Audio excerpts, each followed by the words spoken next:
Soukou, Mangando, Île-de-France, Le Borgne, Brar, Mazuel, Belachmu, Nafikan, Damien Millet. Naro, Yannou.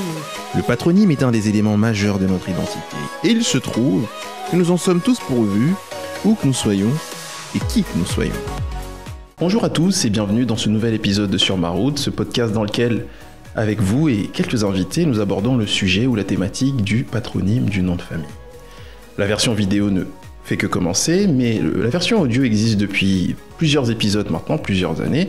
D'ailleurs, je vous invite à aller en écouter quelques-uns si vous êtes tenté par l'aventure podcastienne d'écouter quelques épisodes comme ça. Je me souviens, moi, personnellement, avec nostalgie, de l'épisode enregistré avec Aïcha Belachemi, qui est plutôt réfractaire ou opposé au concept du patronyme, considérant que c'est un transfert de responsabilité ou de culpabilité en fonction de ce que le porteur du nom ou l'homonyme direct traduit ou transmet. Mais moi, vous savez que pour moi, le nom nous identifie, porte un sens, détient une origine, revêt une signification, mais surtout, il raconte une histoire. Et c'est précisément cette histoire qu'avec mes invités, nous essayons, dans ce podcast, de raconter. Par leur bouche, bien sûr. Et aujourd'hui, c'est à travers la bouche d'un homme, un grand homme, un monsieur des médias, pour qui les caméras et les micros n'ont plus de secret du tout, et encore moins les plateaux télévision. Il s'appelle Théophile Kouamouo, il est mon invité aujourd'hui. Bonjour et merci d'accepter mon invitation, cher Théophile. Bonjour Marc-André et merci de m'inviter. C'est un plaisir. Je sais très peu présenter mes invités. J'aime souvent leur laisser la possibilité de le faire eux-mêmes parce qu'ils se connaissent mieux que moi. Ah, c'est pas sûr parce que se présenter, ça voudrait dire se regarder passer dans la rue et se décrire, ce qui est un exercice très difficile. Disons que je m'appelle Théophile Kouamouo, c'est un peu plus compliqué que ça, mais on évoquera les détails de mon patronyme. J'ai 46 ans aujourd'hui, je suis journaliste et je suis franco-camerounais. Disons, je suis français, d'origine camerounaise et j'ai vécu longtemps en Côte d'Ivoire. Et voilà, je suis marié, j'ai 4 enfants. Et mes enfants sont ma plus belle réussite. Ma famille est mon plus beau patrimoine. Oula. Alors ça, c'est déjà un très très bel hommage que tu fais et à ton épouse et à tes enfants. Les faits majeurs de mon identité, c'est d'abord ma famille. Et puis c'est aussi, disons, je suis africain, je suis français, je suis chrétien. Et je suis un père de famille, c'est d'abord ça. Si je me lève le matin, si je fais tous les efforts que je fais, c'est pour ma famille. C'est mon principal moteur, au-delà de tout, au-delà de ma profession de journaliste, au-delà de mes engagements et de mes convictions. En parlant de ta présentation et de ton patronyme, tu parles d'identité, on y reviendra tout à l'heure. Mais j'aimerais que tu nous dises avec plus de précision justement, quel est ton patronyme ? Alors c'est problématique parce que je suis Bamiléké.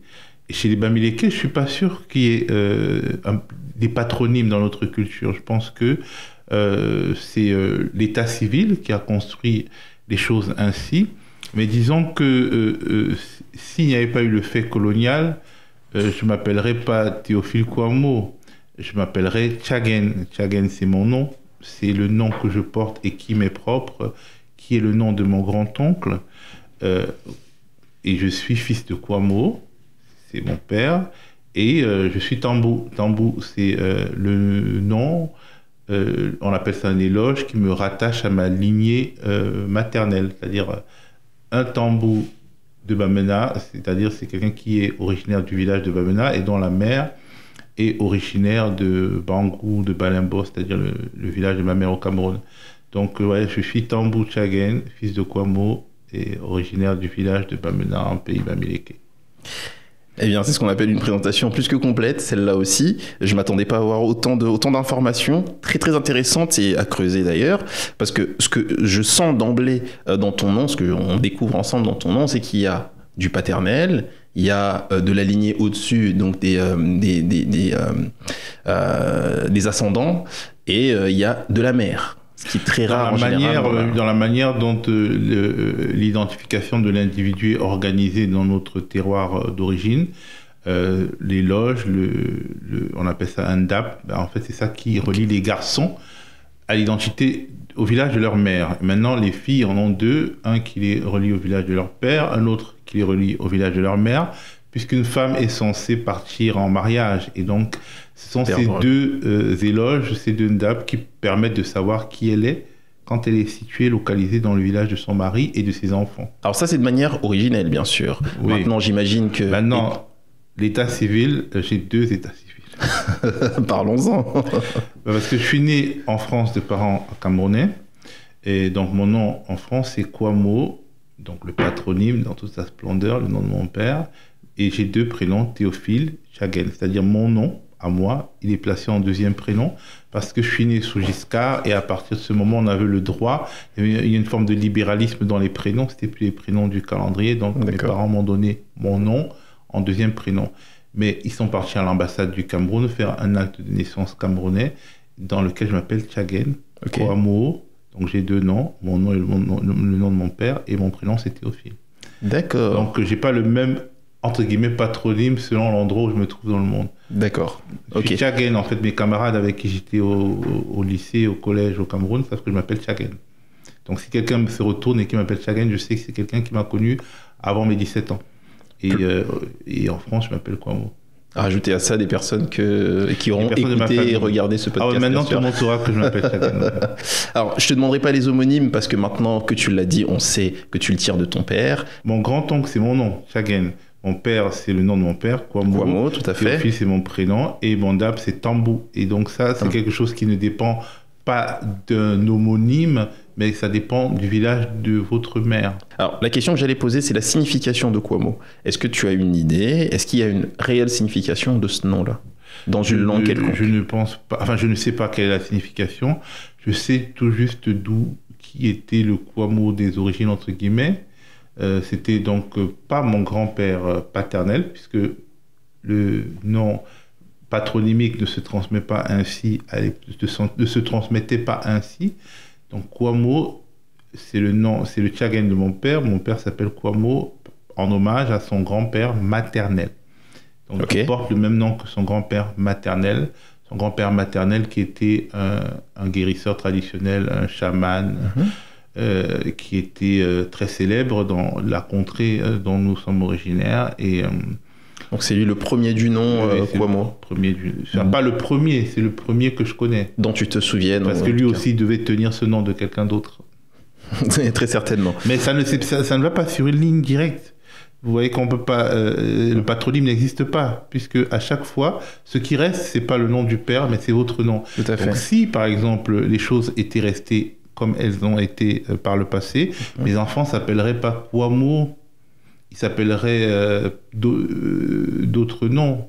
Moi, que toi, en tant que parent, ils s'appelleraient pas Tchaguen d'ailleurs de mon nom, ils s'appelleraient du nom de celui qui a été choisi ou de celle qui a été choisie comme homonyme, puis de mon nom, puis d'un prénom. Et ce qui reste à chaque fois, c'est le nom de la personne, pas son patronyme. Le patronyme, entre guillemets, c'est ce qui part. Mais bon, ça n'est plus comme ça du tout, vu que je suis français et que mes enfants portent mon nom de manière automatique. Et donc c'est là finalement que le nom devient patronymique aujourd'hui et qu'il prend finalement la direction de devenir un patronyme pour les enfants. Il deviendra un patronyme, ce nom, à partir de mon père, parce que ses enfants nés en France portent son nom quand ils sont en France. Et donc maintenant, mes enfants portent le nom de mon père et mes petits-enfants de lignée mâle, entre guillemets, porteront a priori le nom de mon père, même s'il sera peut-être accolé à un autre nom. Tout à fait. C'est-à-dire le nom du père de leur mère. Tu m'as dit être des Bamileke, donc c'est une ethnie, c'est une tribu. C'est une ethnie comme les Gaulois sont une ethnie. C'est-à-dire que c'est un mot qui n'existe pas dans les langues Bamileke, c'est un mot qui a été créé par les Allemands, par les colons, c'est un mot qui a été sans doute créé sur un malentendu, mais qui désigne des peuples de plusieurs chefferies dont la caractéristique commune n'est pas forcément leurs origines, mais le type de gouvernement qu'il y a au-dessus d'eux, c'est-à-dire les chefferies. Donc, et une manière de vivre, une certaine culture, un certain nombre de points communs d'ordre culturel, l'habitat, la manière de travailler, les mœurs, la législation traditionnelle. C'est ça qui crée les Bamileke, mais peut-être qu'ils n'ont pas une origine commune. Donc c'est un peuple construit par le fait politique des chefferies. L'objet de la question, alors c'est très intéressant ce que tu donnes comme réponse, parce que moi ça me donne de l'information, et beaucoup d'informations d'ailleurs, mais l'objet de ma question c'était surtout de savoir si tu étais rattaché à certaines croyances, à certaines superstitions rattachées au Bamileke, et donc si tu pensais ou si tu savais s'il y avait des croyances ou des traits de caractère liés au porteur de ton nom. Alors, le porteur primordial, Kwamo, c'était donc un grand médecin traditionnel. Et il se trouve que mon père a fait des études de médecine modernes, de pharmacie. Okay. Et donc, il est reparti dans sa région d'origine pour exercer la profession de pharmacien. Et donc, c'est une forme de continuation qui n'est pas en réalité une vraie continuation, puisque son magistère, il le tire d'une autre source de légitimité. Et donc, mais en revanche, quand les gens le voyaient dans la rue, il l'appelait Ménissi. Ménissi, c'est le nom de ces chamans, de ces guérisseurs. On les appelait Ménissi. Okay. Donc, ça lui donnait une forme de prestige. Et donc, la calvitie est aussi rattachée à ce nom parce que il avait la calvitie et en fait dans ma famille paternelle on a quasiment tous la calvitie. C'est un trait génétique qui est très fort et c'est d'autant plus marquant que c'est le dernier animiste de la famille, c'est-à-dire c'est le dernier chaman, puisque par la suite sa fille, ma grand-mère, a épousé un pasteur et donc nous sommes converti au christianisme. En fait, sa femme déjà, mon arrière-grand-mère était déjà convertie au christianisme, et donc c'est le dernier Ménissi de la lignée. Et la puissance, disons, s'est transmise à ses descendants dans les domaines de la médecine moderne, parce que je suis dans une famille où il y a beaucoup de médecins, beaucoup de pharmaciens, beaucoup de gens de domaine de la santé. Et toi, tu t'es construit légèrement différemment. Complètement dehors. Là, on en arrive à parler de la transmission finalement. Tu me l'as déjà dit, un peu en spoilant, mais tu l'as dit, que tu as des enfants qui portent désormais, enfin en tout cas qui portent le nom de Kwamo.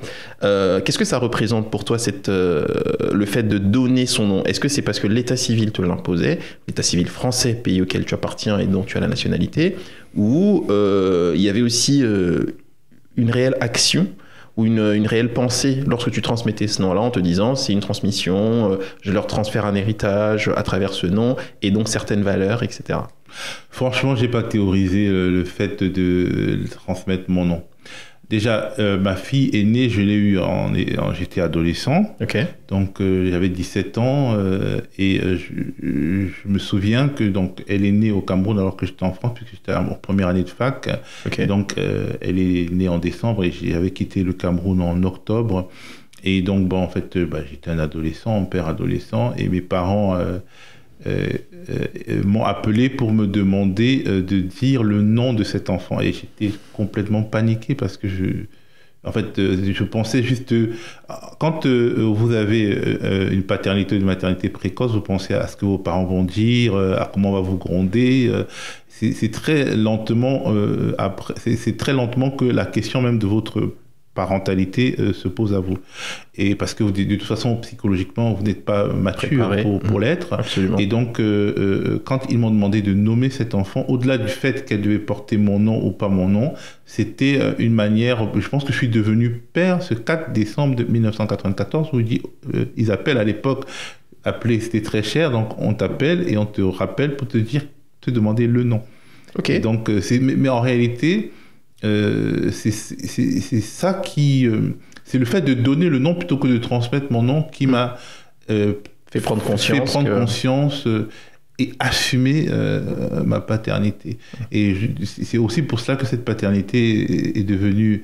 Je l'ai dominée, est devenue une sorte de bénédiction pour moi, parce qu'en fait, à partir de ce moment où j'ai donné le nom à cet enfant, en fait, il est devenu le mien, puisqu'au début, il était élevé par mes parents. Mais c'est quand même moi qui lui avais donné son nom. Et aujourd'hui, c'est une femme adulte et elle porte le prénom et le nom que je lui ai donné. Donc, sans avoir théorisé, dans la pratique, finalement, dans le fait, c'était sur ta première paternité primordial qui me permet aujourd'hui de théoriser là-dessus. Mais je ne théorisais pas. J'étais plutôt tétanisé par le fait de devoir donner un nom à quelqu'un. Et finalement, aujourd'hui, par la suite, pour la suite des enfants, finalement, ça a été automatique. Alors oui, pour la suite, les autres enfants sont nés en Côte d'Ivoire. Là-bas, c'est comme en France, c'est votre nom qui est le nom de vos enfants. Donc, il n'y a pas à donner un nom. C'est les prénoms, en fait, qui prédominent. Et donc, est-ce qu'il fallait faire continuer la pratique de l'homonyme, comme je m'appelle Tchagen, etc., et de peut-être le placer en deuxième prénom, comme on l'a fait pour moi, mais disons qu'on a continué la pratique de l'homonyme, mais en donnant les prénoms des personnes. Okay. Donc, par exemple, une de mes filles s'appelle Joanne, comme Jeanne, sa grand-mère. Le garçon qui s'appelle Abraham, comme son grand-père, et un autre qui porte le prénom de mon père, Yona, comme Jonas, mon père. Donc, en fait, on a continué le phénomène des homonymes, mais sur le prénom. À travers le prénom, du coup. Et ça a sa valeur dans tous les cas. Oui. Parce que je sais qu'il y a des traditions africaines dans lesquelles le patronyme, c'est le nom dans son entièreté, dans son intégralité.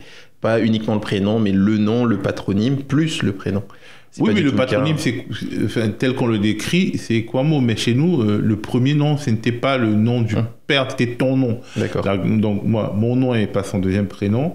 Et aujourd'hui, c'est plutôt le prénom qui identifie l'enfant. C'est-à-dire, moi, par exemple, ma mère m'appelle mon oncle parce que je porte le nom de son oncle. Absolument. Et donc, j'appelle un de mes garçons mon beau-père et l'autre mon père.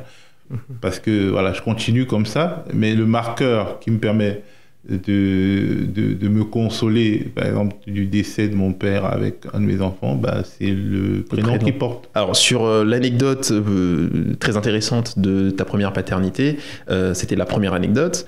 Moi, j'aimerais t'inviter à nous en raconter une autre, si tu en as. Alors, tu nous dis être né au Cameroun, enfin, être né en France, mais avoir vécu au Cameroun, puis en Côte d'Ivoire. Moi, j'ai connaissance qu'en Côte d'Ivoire, il existe le patronyme Kouadio, par exemple. Est-ce que tu as des anecdotes, déjà rien qu'en Côte d'Ivoire, avant même de parler de la France, sur le traitement de ton nom en Afrique, en Côte d'Ivoire, au Cameroun, et beaucoup plus tard en France, finalement? En Côte d'Ivoire, moi j'ai commencé à y aller en 99, quand j'avais 22 ans, quand je venais de finir mes études de journalisme. Okay. Je suis allé en reportage plusieurs fois en Côte d'Ivoire. Et la première fois, je vais à l'ambassade donc, pour me faire un visa. Et la dame de l'ambassade me demande « Mais pourquoi tu ne fais pas un passeport ivoirien ?» Parce qu'elle pense que je suis ivoirien, parce que je m'appelle Kwamo. Et c'est un nom qui sonne ivoirien. Donc, elle pense que c'est Kwao. Elle s'appelle Kwao. C'est un nom Annie. Et elle pense que moi, j'ai écrit ça d'une certaine manière parce qu'il y a Kwame, il y a Kwao. Il y a, donc, elle pensait que c'était juste une manière d'écrire un nom qui était ivoirien. Et donc, c'était assez particulier. D'autant plus qu'il y a beaucoup de noms comme Esso, comme... il y a plein de noms. Wanji, même mon frère s'appelle Wanji. Et c'est un nom qui se retrouve aussi en Côte d'Ivoire. Donc, ouais, ça m'a quand même marqué. Et ce qui m'a marqué aussi en Côte d'Ivoire, ce sont les prénoms qui sont liés au jour de la semaine, chez les Akans. Par exemple, ma fille qui est née en Côte d'Ivoire, en fait, elle est à moins parce qu'elle est née un vendredi. Tout à fait. Donc, ouais, c'est des choses qui m'ont marqué. Très fréquent en Afrique de l'Ouest, notamment les Kojo, Kofi, etc. Ça, c'est au Togo. Enfin, au Togo.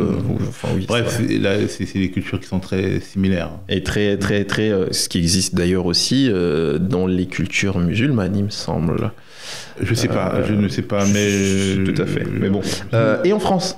En France, quel est le traitement réservé à ton patronyme ? Est-ce que il est respecté déjà ? Est-ce qu'il est bien prononcé ? Est-ce que les gens ont du mal à l'orthographier ? Est-ce que, je sais pas, à l'école ou au travail, parce que j'ai connaissance en plus que tu n'as évolué que au sein de grands médias et de grands groupes médias, dont un média qui s'appelle Le Média. Bon, aujourd'hui, ta notoriété fait en sorte que ton nom soit prononcé correctement parce qu'on l'entend, on le connaît. Mais pour ceux qui découvraient ton patronyme au tout début en France, comment ça se passait ? Alors moi, j'ai toujours l'impression que alors mon nom, il est prononcé en France à la fac. Par les professeurs et les enseignants. Et c'était toujours toute une histoire, les noms africains avec les professeurs, parce que je me rappelle justement que mon frère se plaignait d'un prof qui disait ouïaïaïaï avant de prononcer. Enfin, c'est-à-dire, il prononce pas le nom. Il dit ouïaïaïaï, Marc Grandi, ouïaïaïaï, Sophie, ouïaïaïaï, Aminata. En fait, il a l'impression que ce sont des noms très compliqués à prononcer. En tout cas, pas tous les noms africains, mais les noms camerounais. Et donc, il dit, mais c'est pas normal, d'autant plus qu'il y a des Poniatowski, et il prononce bien Poniatowski, mais quand c'est les noms africains, ils ont du mal. Alors, moi, peut-être c'est parce que j'étais à la fac de lettres et que les facs de lettres sont plus progressistes, entre guillemets, mais j'ai toujours eu l'impression que mes enseignants ont veillé à bien prononcer mon nom. Et j'ai l'impression, même quand je vais à l'hôpital, quand je vais dans un service public, que les gens essayent de bien le prononcer.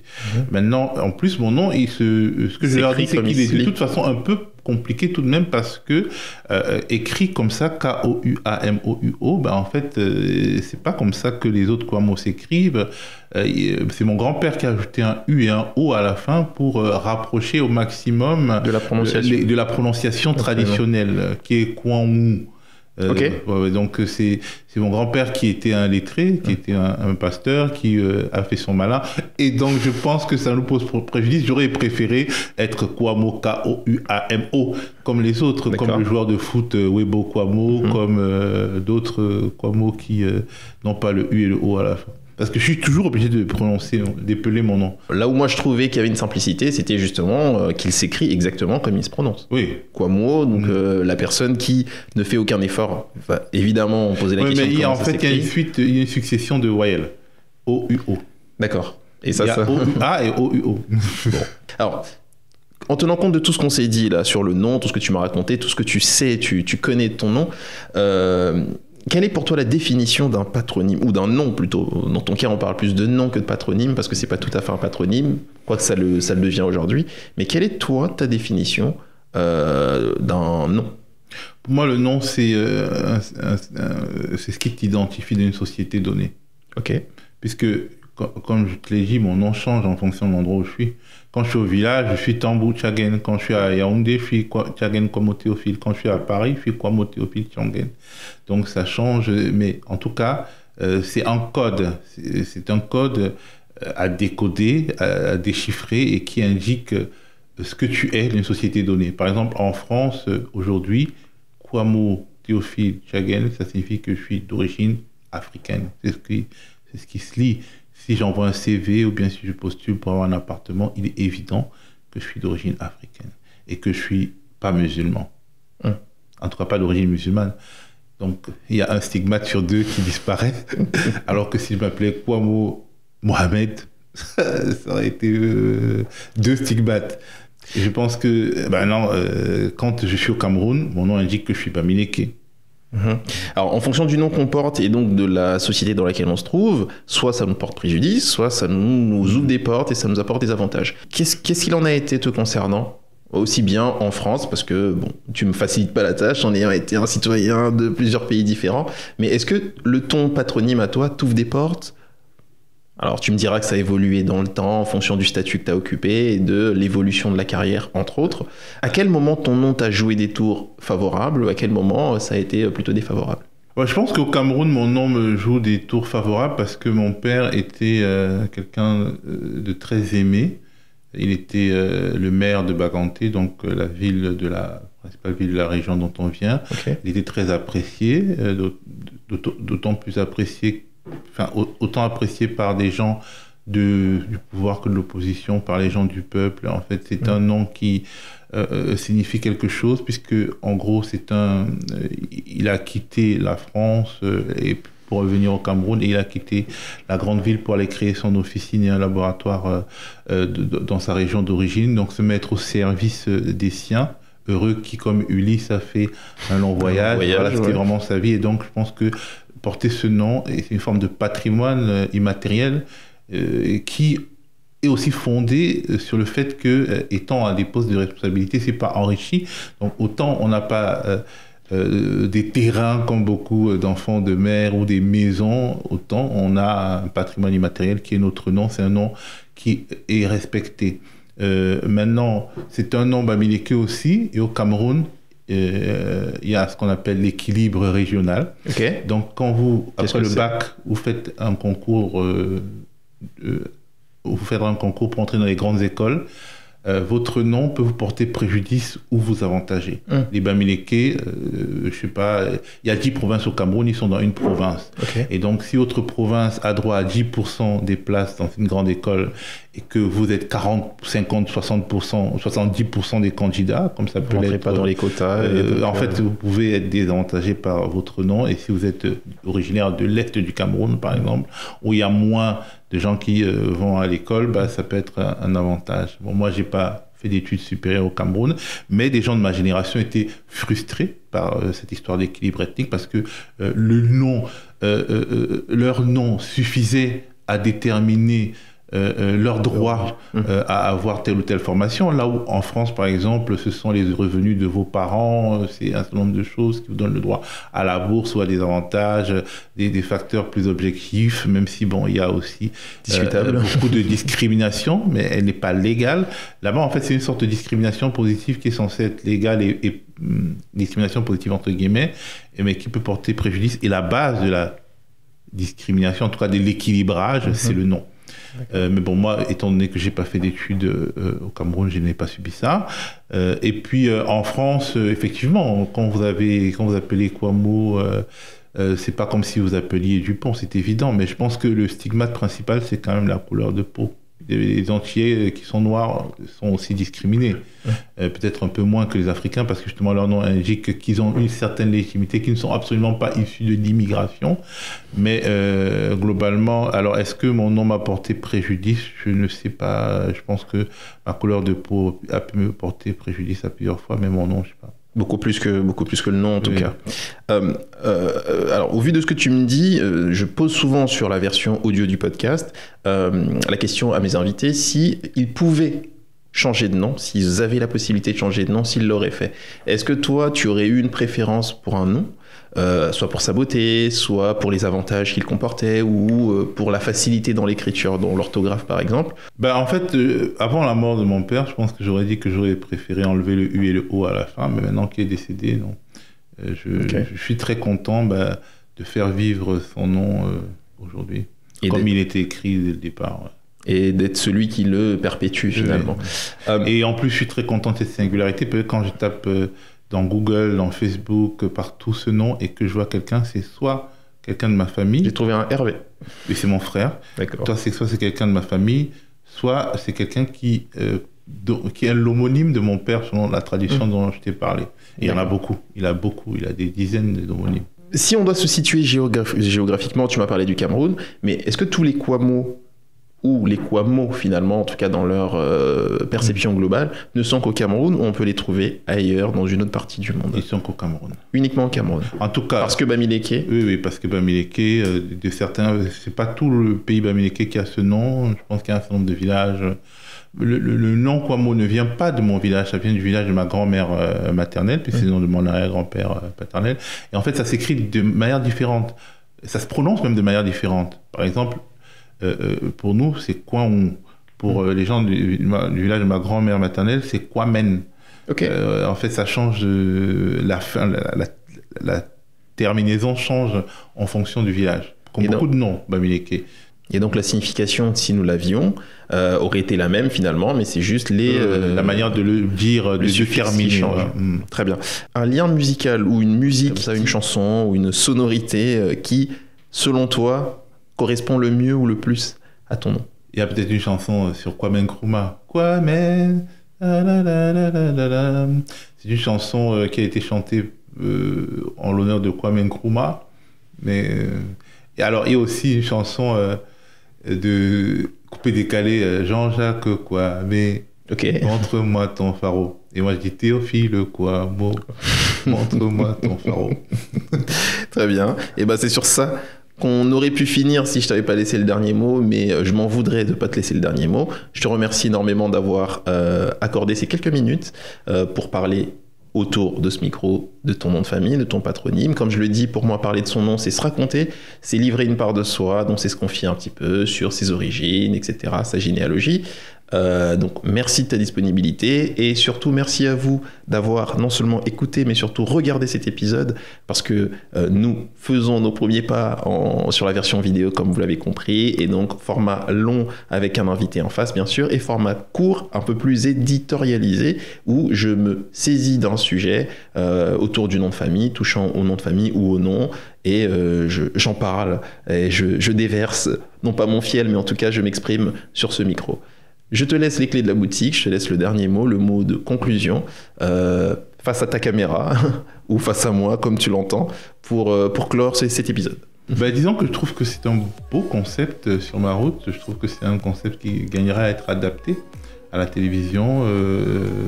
C'est effectivement une sorte de clé narrative qui permet d'explorer de manière originale et de faire le portrait de quelqu'un sans le faire. Donc j'aime bien. Patronymie, Généalogie, étymologie, topopatronyme, histoire. Bref, On a tous un blaze. Alors viens, on parle du tien. Viens, on se blase.